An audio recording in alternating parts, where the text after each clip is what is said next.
Mister Radha Mohan Das Agarwal, no more, no please. उन्हें बैठा दें, नहीं जा रहा, उन्हें रिकॉर्ड पे। बैठाएं। आप बोले, आप बोले। माननीय उपसभापति महोदय, बहुत ध्यान से मैं नासिर साहब को सुन रहा था। वो किसी शायर ने कहा है, तू इधर उधर की न बात कर, तू बता कि कारवां कहाँ लुटा। मैं बताऊंगा इन्हें कारवां कहाँ लुटा है। मेरा भाषण समाप्त होने दीजिए, मैं ठीक से इन्हें एक्सपोज करने वाला हूं। जी प्लीज। माननीय उपसभापति महोदय, अच्छा डिस्कशन आप चलने दें। आप मैं इनकी बातों को सुन रहा था और मैं इस सदन के संज्ञान में लाना चाहूंगा। माननीय सदस्य सैयद नासिर हुसैन जब इस बारी राज्यसभा में चुने गए, जब ये इनके जीत की घोषणा हुई, मैं उस समय कर्नाटक के बेंगलोर में था। कर्नाटक की विधानसभा में पाकिस्तान जिंदाबाद के नारे लगाए गए थे। भारतीय जनता पार्टी के कार्यकर्ताओं ने विरोध किया, उनको पकड़ करके जेल में भेज दिया गया। भारतीय जनता पार्टी के कार्यकर्ता जो इस पाकिस्तान जिंदाबाद के नारे का विरोध कर रहे थे, उन्हें जेल में भेज दिया गया और इन्हें पचित किया गया। ये लोग, बैठाइए इनको, इन्हें बैठाइए, ये बोल नहीं सकते। बैठ जाओ, बैठो। आपस में बात नहीं, प्लीज प्लीज। आप बैठो, बैठो प्लीज, प्लीज आपस में बात नहीं, आपस में बात महोदय। आप चेयर को संबोधित करें, हम लोग नहीं, चेयर को संबोधित करें। सभापति महोदय, प्लीज आप चेयर को संबोधित करें। सभापति महोदय, आज देश के लिए गौरव का दिन है। देश के आम मुसलमान के लिए, देश के गरीब मुसलमान के लिए, देश के पसमंद बीच में टोका टोकी नहीं होगी, तो दोनों के लिए होना चाहिए। फिर तो please please please Nasir ji, please please. झूठ बकवास सब उपसभापति महोदय नहीं जा रहा, आप रिकॉर्ड पे नहीं जा रहा, बैठ जाइए। उपसभापति महोदय, आज का दिन गरीब मुसलमानों के लिए, पसमानदा मुसलमानों के लिए, तलाकशुदा महिला बहनों के लिए, विधवा महिला बहनों के लिए, अनाथ बच्चों के लिए आज ऐतिहासिक दिन है। एक क्रांतिकारी परिवर्तन आने जा रहा है।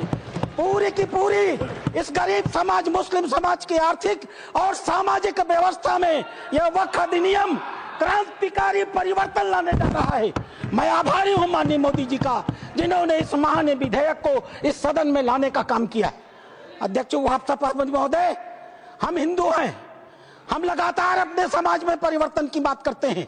हमने लगातार अपनी समाज की बुराइयों के विरुद्ध संघर्ष किया है।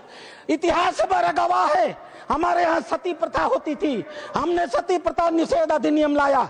हमारे यहाँ बाल विवाह होता था, हमने बाल विवाह निषेध अधिनियम लाए। हमारे यहाँ विधवा विवाह नहीं होते थे, हमने विधवा विवाह अधिनियम लाया। आश्चर्य की बात होती है जब इस समाज की चर्चा होती है, आश्चर्य की बात होती है इन 75 सालों के अंदर एक बार भी मुस्लिम समाज के संशोधन को लेकर, सुधार को लेकर के, एक गरीब मुसलमान की जीवन की बेहतरी को लेकर के एक बार भी किसी प्रकार के सुधार आंदोलन को इस सदन में लाने का काम नहीं किया। आज यह पहली बार है और हमें गर्व है अपने प्रधानमंत्री पर, नरेंद्र मोदी पर, जिन्होंने इस मुस्लिम समाज के सुधार के ऐतिहासिक विधेयक को लाने का काम किया है। 2014 में माननीय प्रधानमंत्री बने थे, उनके दृष्टि में कभी हिंदू और मुसलमान नहीं होता था, उनका सिर्फ एक नजरिया होता था, गरीब और अमीर। आप गौर कीजिएगा, यह सदन गौर करेगा। हम जनधन योजना लेकर के आए, 42% लाभार्थी मुस्लिम थे। हम प्रधानमंत्री आवास योजना लेकर के आए, 31% लाभार्थी मुस्लिम थे। हम उज्ज्वला योजना लेकर के आए, 37% लाभार्थी मुस्लिम थे। हम मुद्रा योजना लेकर के आए, 36% लाभार्थी मुस्लिम थे। हम स्किल इंडिया लेकर के आए, 22.7% लाभार्थी मुस्लिम थे। हमने प्रधानमंत्री एम्प्लॉयमेंट गारंटी प्रोग्राम चलाया, अध्यक्ष महोदय 70% अधिक मुसलमानों ने उस योजना का इस देश में लाभ लिया। मेरे पार्टी की बैठक है, मुझे बताना नहीं चाहिए, लेकिन मैं कहूंगा, माननीय प्रधानमंत्री इसी बाल योगी सभागार में हम सारे सांसदों की बैठक ले रहे थे। उन्होंने क्या कहा हमसे? उन्होंने कहा, लोग कहते हैं कि मुसलमान भाजपा को वोट नहीं देते। आपको याद होगा मित्रों, उन्होंने कहा नहीं ये गलत है, देते हैं। और अगर मान लिया जाए कि नहीं देते हैं तो इसका मतलब क्या है? क्या वो देश के नागरिक नहीं है? क्या उनके काम नहीं होने चाहिए? क्या उनका विकास का काम नहीं होना चाहिए? हम सारे सांसदों को उन्होंने मीटिंग में कहा, अपने काम को करते समय कभी हिंदू और मुसलमान न करना, विकास की धारा सारे समाज पर समान रूप से पहुंचाने की बात कही। उन्होंने दूसरी बात कही, मैं पूरे देश को 2047 में विकसित भारत का सपना दिखाता हूं। क्या 20% मुसलमान अगर देश का पिछड़ा रह जाएगा तो क्या भारत का विकास का सपना पूरा होगा? नहीं। हमें भारत के विकास का मतलब है 20% मुसलमान के विकास की भी योजना बनानी है। यह कल्पना माननीय प्रधानमंत्री ले सकते हैं। आजादी के 75 सालों के अंदर इस कल्पना को लेकर इस देश में कोई नहीं आया था। और तीसरी बात उन्होंने कही, सरकार के, और सबसे महत्वपूर्ण बात है, सरकार के स्तर पर सरकार जो कुछ भी कर सकती है मुसलमानों के जीवन की बेहतरी के लिए हम करने का प्रयास करेंगे। लेकिन मुस्लिम सामाजिक संस्थाओं की भी रोल होनी चाहिए। ये मुस्लिम पर्सनल लॉ बोर्ड की भी भूमिका होनी चाहिए। यह जमायत उलेमा की भी भूमिका होनी चाहिए। यह वक्फ कमेटियों की संपत्तियां जो पड़ी हुई हैं उनकी भी मुसलमानों की जिंदगी को बेहतर करने में भूमिका होनी चाहिए। यह बात आज की नहीं थी, ये लोकसभा चुनाव के 6 महीने पहले की बात है अध्यक्ष महोदय। उस समय वो कल्पना लेकर चल रहे थे कि अगर हमने मुस्लिम वक्फ की संपत्तियों का बेहतर उपयोग कर लिया, पारदर्शी उपयोग कर लिया, उनकी आय को बढ़ा दिया, उनके ऊपर जो कब्जा करके लोग बैठे हुए हैं उन कब्जेदारों को हटा दिया, तो स्वाभाविक रूप से जो अकूत संपत्ति पूरे भारत में मुसलमानों के पास आएगी, हम उसका इस्तेमाल गरीब मुसलमानों की शिक्षा के लिए, जीवन की बेहतरी के लिए, उनके मुसलमान महिलाएं दर बदर भीख न मांगे, अपनी इज्जत का समझौता न कर सकें, कोई बूढ़ी मुस्लिमरा रात को खाली पेट सोने के लिए मजबूर न हो, हम उसके लिए व्यवस्था करके लाएंगे। और वस्तुतः अध्यक्ष महोदय, वक्फ अधिनियम की जो ही माननीय गृह मंत्री ने घोषणा किया, पूरे देश में तूफान आ गया। एक अपार्टमेंट में कोई परिवार चला जाए, किराए पर मकान ले ले, और ऐसी घटना हुई है अपार्टमेंट में, किराए पर मकान ले ले, अपने 4 मित्रों को बुला ले और नमाज पढ़ ले। 5वें दिन वो कह देगा हमने इस स्थान पर नमाज पढ़ी है, यह वक्फ बाय यूजर है, अब इसे वक्फ घोषित कर दो। और घोषित हो गई। अध्यक्ष महोदय, आपके पास एक बड़ी जमीन है, खाली पड़ी है, बगल में कुछ मुस्लिम परिवार रहते हैं, उन्हें नमाज पढ़ने के लिए कहीं जाना होता है, वो उस जमीन पर नमाज पढ़ ले, आप हिंदू हैं, आप मना नहीं करते। 5 दिन 7 दिन नमाज पढ़ने के बाद वो लिख के दे देंगे कि हम लोग इस जमीन पर नमाज पढ़ते थे, अब यह वक्फ बाय यूजर हो गई, अब इस जमीन पर किसी का कोई अधिकार नहीं रहेगा। माननीय संसदीय कार्य मंत्री उल्लेख कर रहे थे उस घटना का, तमिलनाडु की घटना का उल्लेख कर रहे थे। क्या हुआ तमिलनाडु में? एक रामचंद्रन नाम का आदमी अध्यक्ष महोदय, वह व्यक्ति अपनी लड़की की शादी के लिए अपनी जमीन बेचना चाहता था। वो जमीन बेचने के लिए जब रजिस्ट्रार के घर गया, ऑफिस में गया, तो पता चला कि वो जमीन उसके नाम पर ही नहीं है, वो जमीन वक्फ को दे दी गई। जब हल्ला मचा, गांव के लोग रजिस्ट्रार ऑफिस में गए, तो पता चला कि उन दोनों गांवों की सारी जमीन वक्फ को दे दी गई। 1500 साल पुराना मंदिर भी वक्फ के हवाले कर दिया गया। यह होता है इन लोगों का वक्फ बाय यूजर अध्यक्ष महोदय। और आश्चर्य होता है, इन्हें बैठाया जाए अध्यक्ष महोदय, आश्चर्य होता है। मैं भी जेपीसी का मेंबर हूँ, ये भी जेपीसी के मेंबर हैं, ये गवाह है इस बात के। मैं लगातार जेपीसी में जितने भी विटनेस आते रहे, इनके बड़े बड़े धार्मिक मतावलंबी, मैं उनसे कुरान को कोट करके कहता रहा। मैं कुरान पढ़ता हूँ, कोई बुराई नहीं है किसी धर्म को पढ़ने में। मैंने कुरान को कोट करके कहा कि मौलवी साहब ये तो बताओ कि इस कुरान में या किस हदीस में यह लिखा है कि अगर हमने कोई संपत्ति दान नहीं की तो तुम उसको वक्फ बाय यूजर मालिकाना मान लोगे। किसी के पास एक भी मेरे सवाल का जवाब नहीं था। इन लोगों ने क्या किया मालूम है? वो जो ओवैसी साहब वहां बैठते हैं ना, उन्होंने मेरा नाम रख दिया मौलाना डॉक्टर राधा मोहन अग्रवाल। अब इससे बड़ी मेरी जीत क्या हो सकती है? मैंने इनसे पूछा, इस बात पर बहस होती है कि डीड लिखित गया या नहीं। मैंने इनसे कहा, जब हजरत मोहम्मद साहब ने अपने आयतों में लिखा है, 3 आयतें हैं, 4, आप चाहिएगा तो मैं पेश करूंगा। 4 आयतें हैं जहां हजरत मोहम्मद साहब कहते हैं, एक भी पैसा अगर किसी को दो तो उसको लिखो, उसका उदाहरण दो, उसका विटनेस बनाओ, ताकि ताकीद रहे कि कल तुम्हारे देने को कोई चुनौती न दे पाए। एक भी पैसा दो तो लिखित दो। और तुम कहते हो कि तुम्हारे पास ये सारी संपत्तियां हैं जिसका कोई लिखित रिकॉर्ड नहीं है, फिर भी वक्फ है। मेरे एक भी सवाल का जवाब, मैं उस कमेटी की बातों को बोलता नहीं, लेकिन चूंकि इन्होंने कमेटी का उल्लेख कर दिया इसलिए मैं इन्हें एक्सपोज कर रहा हूं। मेरे एक भी प्रश्न का जवाब ये लोग नहीं दे पाए। खाली मुझे कहते थे कुरान पढ़ते हैं मौलाना है, कुरान पढ़ते हैं मौलाना है।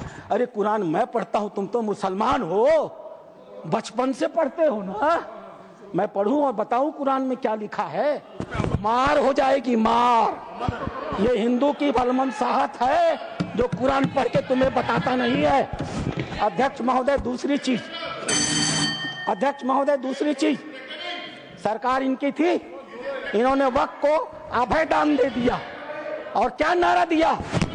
जो जमीन सरकारी है वो जमीन हमारी है। सरकारी संपत्तियों पर कब्जा करने का ऐतिहासिक इन्होंने कर्म काहे किया है। उत्तर प्रदेश की 74% वक्फ की संपत्तियां सरकारी जमीन पर कब्जा करके बनी है।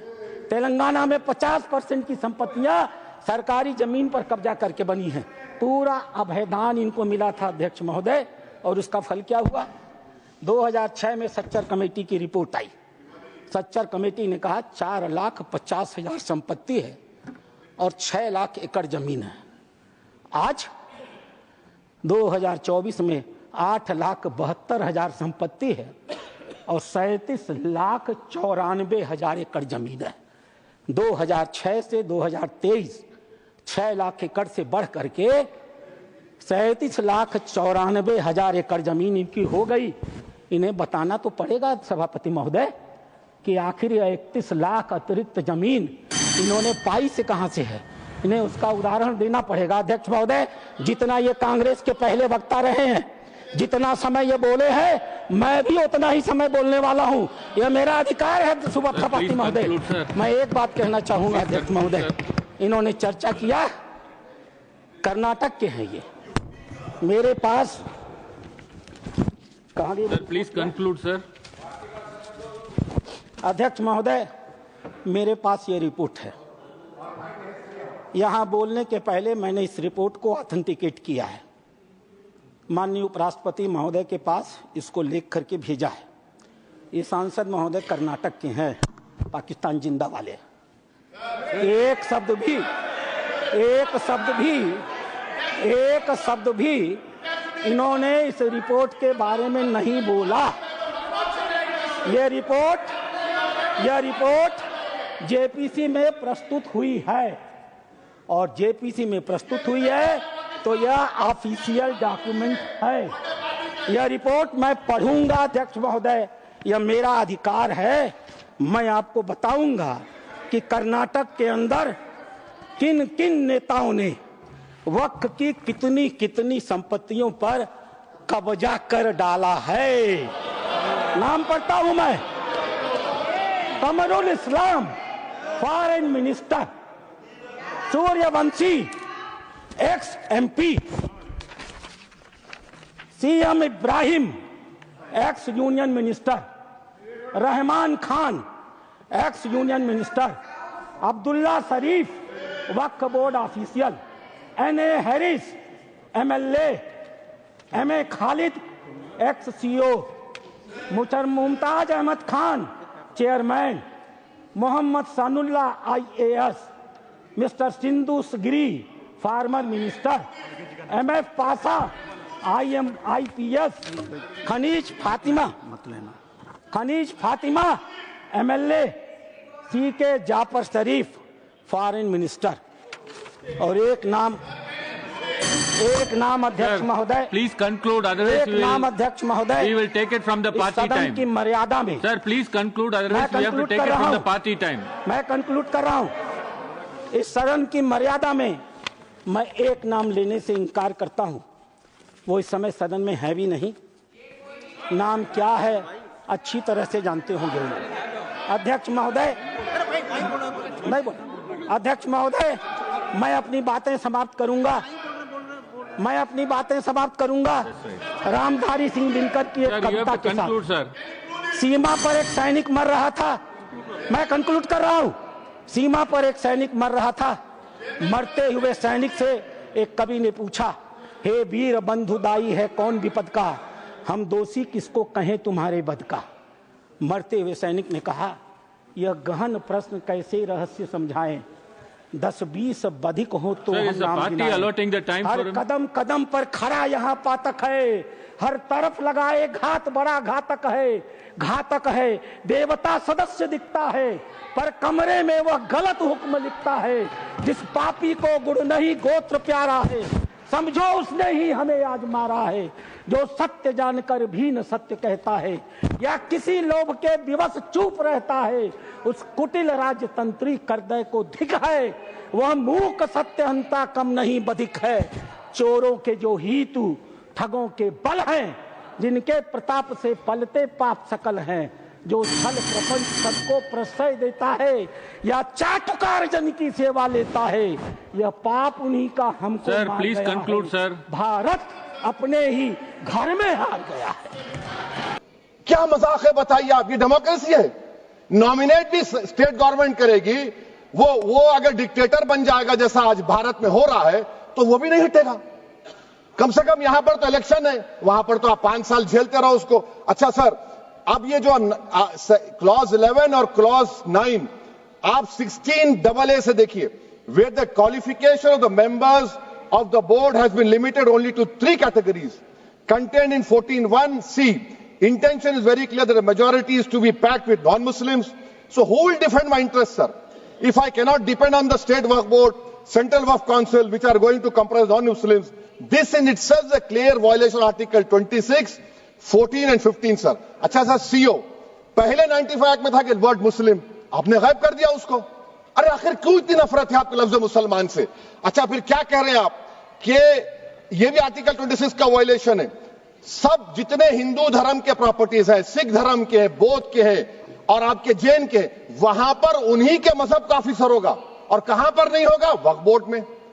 वक्फ board is a pure religious institution, इसको समझने की जरूरत है। तो आप ये कर दे रहे हैं सर। अच्छा सर, आप देखिए, अब आप आ जाइए ये ट्राइब्यूनल पर। मुझे समझ में नहीं आया सर कि हमारे होम मिनिस्टर वजीर दाखिला ने क्या कह दिया कि 2013 का जो कानून है वो नहीं बनता तो हम नहीं लेके आते। मैं बड़े अदब के साथ उनसे पूछना चाह रहा हूं कि क्या उस वक्त राजनाथ सिंह साहब, अडवाणी साहब, हमारी लेट सुषमा स्वराज, ये बड़े बड़े नेता यहां बैठे थे? आपने यूनानिमस उस कानून को पास करवा दिया। कीर्ति आजाद थे उस वक्त, अब यहां बैठे हैं वो टीएमसी में। तो क्या आप गलत थे या वो गलत थे? हमको बता दीजिए, आप बता दीजिए। क्योंकि अगर अडवाणी आपके लिए बहुत बड़ा नेता है, मेरे लिए नहीं हो सकते, आपके लिए आपने पद्मश्री दिया उनको। मोहतरमा सुषमा स्वराज की जबरदस्त तकारीर का मैं कायल हूं, वो बैठकर उस 2013 को यूनानिमस पास कर दिए। मुझे कंफ्यूजन है कि क्या अमित शाह, नरेंद्र मोदी बड़े हैं या अडवाणी बड़े हैं? आपके लिए आप तय कर लीजिए। अच्छा सर, आपके tribunal sir, railway Clements tribunal, NGT tribunal, income tax, वैसे 14-15 ट्राइब्यूनल, हिंदू एंडोवर का ट्राइब्यूनल, सबका अपील नहीं होती, रिव्यू होता है। गृह मंत्री सरकार कह रही है कि नहीं, रोक दिए, रोक लगा। कैसे रोक लगाते हैं? रिव्यू और अपील में तो फर्क होता है ना सर। आप ही कह रहे हैं कि पूरे कोर्ट्स में बैकलॉग है और आप अपील कर रहे हैं। अच्छा सर, रिटायर्ड डिस्ट्रिक्ट जज 95 में सिटिंग डिस्ट्रिक्ट जज था, जो एडमिनिस्ट्रेटिव कंट्रोल था सीजीआई साहब, उसको निकाल दिए। अच्छा सर, अब आप अभी हमारे मंत्री साहब ने कहा trust, sir Shri Sai Baba trust 2004, वो ये कहता है जो ऑफिसर उसमें काम करता है उसको साई बाबा का डिवोटी होने चाहिए और उसको डिक्लेरेशन लिख के देना पड़ेगा।